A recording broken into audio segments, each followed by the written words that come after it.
Eu sou Noemi Jaffe e o meu romance é o Íris, as Orquídeas. A história do romance é mais ou menos a seguinte.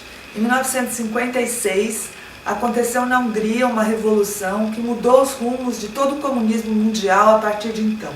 Isso porque essa revolução teve uma adesão absolutamente maciça de toda a população húngara, desde o exército, a igreja, os camponeses, os intelectuais, os estudantes, que tinham a sensação, durante esse tempo, que foram somente 10 dias, de que essa revolução daria certo e que eles conseguiriam depor o poder soviético e instalar um comunismo mais justo e igualitário na Hungria. Mas foi exatamente o contrário que aconteceu. Depois de 10 dias, a União Soviética entrou com tudo em Budapeste, todos os tanques e o exército inteiro, e matou mais de 3.000 pessoas num único dia. Bom, entre as pessoas que participaram dessa revolução, estava a personagem do romance, a Íris, que recebe um convite, ela é botânica, para vir trabalhar aqui em São Paulo com as orquídeas no Jardim Botânico. Esse convite partiu do Martim, que é o diretor do Jardim Botânico, para tentar salvar algumas pessoas do que estava acontecendo na Hungria. A Íris resolve aceitar esse convite, deixando em Budapeste o namorado dela, o Imre, que é um guerrilheiro que não quer abandonar a causa, e a mãe dela, que está com Alzheimer. Ela foge para São Paulo, depois de uma decisão muito difícil como essa, e ela passa a trabalhar aqui no Jardim Botânico com as orquídeas que ela não conhecia, porque elas são muito difíceis de crescerem na Hungria e são muito comuns aqui no Brasil.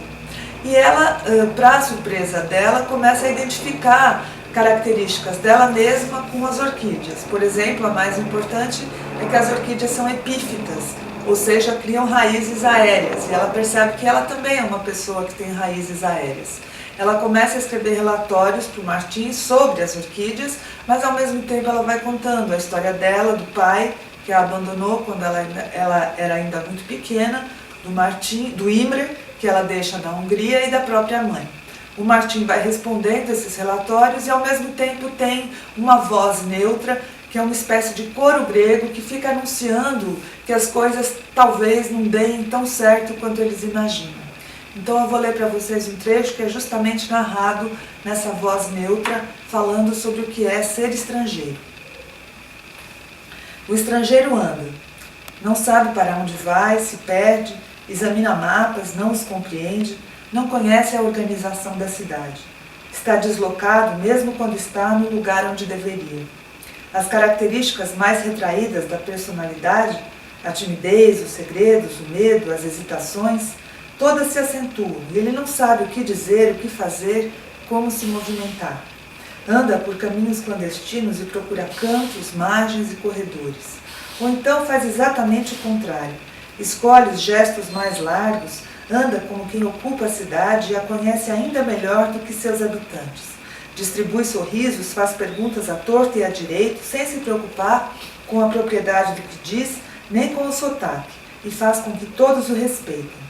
Afinal, ele pensa, não há nada mais revelador sobre a educação de um povo do que a hospitalidade.